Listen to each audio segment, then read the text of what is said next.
हर दिन एक भिखारी दरवाजे के पास आकर भीख मांगता था और घर का मालिक हमेशा घर के बाहर आते ही उसे देखकर फिर जाया करता। कई बार उसके लिए गालियां भी बकता। वो कहता, तू जिंदा ही क्यों है? पूरी जिंदगी ऐसे ही भीख मांगेगा क्या? धरती का बोझ क्यों बना बैठा है? और कभी कभी उस भिखारी को गुस्से में वह धक्का भी मार दिया करता। इतना कुछ हो जाने के बावजूद भिखारी के मुंह से सिर्फ यही निकलता कि भगवान तुम्हारे पापों को माफ करे। एक बार सेठ को धंधे में बड़ा नुकसान होने की खबर मिली।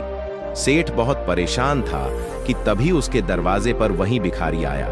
गुस्से में अपना आपा खोते हुए सेठ ने उस भिखारी को पत्थर दे मारा। पत्थर लगने के कारण भिखारी का सर फूट गया और उसके सर से खून बहने लगा। फिर भी दर्द से कराहते हुए भिखारी ने इतना ही कहा, भगवान तुम्हारे पापों को माफ करे। भिखारी वहां से चला गया। सेठ सोच में पड़ गए। भिखारी को पत्थर मारा, फिर भी उसने सिर्फ प्रार्थना की। सेठ का गुस्सा शांत हुआ। सेठ का मन शांत हुआ भिखारी का रहस्य जानने के लिए। सेठ ने भिखारी का पीछा करना शुरू कर दिया। भिखारी जहां जहां जाता, सेठ उसके पीछे जाता। सेठ ने देखा कि कोई उसको खाना देता, कोई उसको मारता, कोई अपमानित करता तो कोई गाली देता। लोग भिखारी के साथ चाहे जैसा व्यवहार करते, लेकिन भिखारी सबके लिए एक ही प्रार्थना करता, भगवान तुम्हारे पाप माफ करें। अब रात होने को आई थी। भिखारी अपने घर जाने के लिए लौटा। वो अपने घर पहुंच गया, लेकिन सेठ अब भी उसका पीछा कर ही रहा था। एक पुरानी टूटी हुई खटिया पर एक बूढ़ी औरत लेटी हुई थी। काफी कमजोर और बीमार लग रही थी। वह भिखारी की पत्नी थी। अपने पति को वापस आता देख वह खाट से उठ खड़ी हुई। पत्नी ने अपने पति के भीख वाले कटोरे में देखा। उसमें सिर्फ आधी बासी रोटी थी।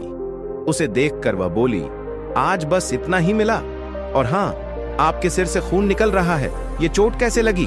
बूढ़ा भिखारी बोला, आज बस इतना ही मिला, किसी ने कुछ दिया ही नहीं। सब ने गालियां दी और एक ने पत्थर भी फेंका, इसीलिए मेरा सर फट गया। एक गहरी ठंडी सांस लेकर बूढ़ा भिखारी फिर से बोला, यह मेरे ही पापों का फल है। तुम्हें याद है कुछ सालों पहले हम कितने अमीर थे? क्या कुछ नहीं था हमारे पास?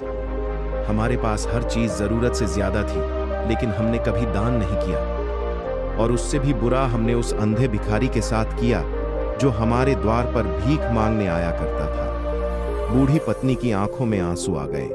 वह बोली, हाँ, हम उस बेचारे अंधे के साथ बहुत बुरा करते थे। उसका अपमान करते थे। उसे खाने के लिए रोटी की जगह कागज दिया करते। उसका मजाक उड़ाया करते और कभी कभी मारा भी करते। मैंने कभी उसको रास्ता नहीं दिखाया। एक बार मैंने उसके मुंह पर मिट्टी भी फेंकी थी और वह हमेशा दुखी होकर यही कहता कि भगवान तुम्हें तुम्हारे की सजा देगा। भगवान तुम्हारे पापों की सजा जरूर देगा। उसका श्राप सच हुआ और हम इस दुख भरी जिंदगी में आ गए। भिखारी बोला, हाँ, उसका श्राप सच हुआ, इसलिए मैं किसी को बद्दुआ नहीं देता। चाहे कोई मेरे साथ कैसा भी बर्ताव करे, मैं हमेशा उसके लिए प्रार्थना करता हूँ। मैं नहीं चाहता कि कोई भी हमारे जैसे जिंदगी का अनुभव करे, किसी को भी हमारे जैसे दुखों का सामना करना पड़े। वो नहीं जानते कि वह कितना बड़ा पाप कर रहे हैं, इसलिए अनजाने में हुए पाप की ऐसी सजा किसी को भी मिले मैं नहीं चाहता। सेठ वहीं पर छुपकर ये सारी बातें सुन रहा था। अब उसे सब कुछ समझ में आ गया था। भिखारी और उसकी पत्नी ने वह आधी रोटी मिल बांट कर खाएं और भगवान को धन्यवाद बोलकर सो गए। अगले दिन बड़ा भिखारी फिर से भीख मांगने गया। सेठ के घर के पास जाते हैं। सेठ ने पहले से गरम रोटी या उसके लिए निकाल कर रखी थी। उसे देते हुए सेठ विनम्रता से बोला, माफ कर दीजिए बाबा, उसे बहुत बड़ी गलती हो गई। बूढ़ा भिखारी बोला, भगवान तेरा भला करे। इतना कहकर वह आगे निकल गया। इस कहानी से जो सीख लेने लायक है वह बड़ी ही सिंपल है कि आदमी चाहे किसी के बारे में बुरा कहे या भला करे, लेकिन भगवान सिर्फ कर्म के हिसाब से उसको फल देता है। क्या हुआ अगर भगवान नहीं दिखता है? लेकिन यह बात बिल्कुल सच है, उसके खाते में सबका हिसाब बहुत बहुत पक्का होता है।